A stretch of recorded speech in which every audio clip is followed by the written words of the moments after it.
દર્શક મિત્રો, આપ જોઈ રહ્યા છો ગુજરાતની એક એવી ચેનલ કે જે તમારા શહેરના પળે પળના સમાચારો તમારા સુધી પહોંચાડે છે.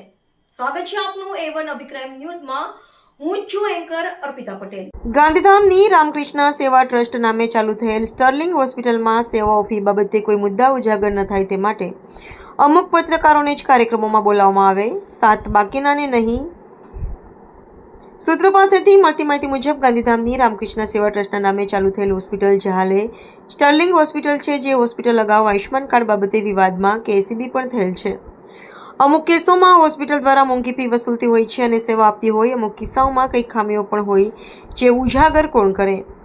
આરટીઆઈમાં પણ માહિતી નહીં આપવાની. આ હોસ્પિટલ અમુક પત્રકારોને સાચવવા દિવાળીના ખાલી 20 મણ કે 300ની મીઠાઈ આપી દે, અથવા પોતાના કાર્યક્રમમાં બોલાવીને ચાય કે સમોસા ખવડાવી દે, અથવા 500 કે 1000નું કૂપન આપી દે એટલે પૂરું.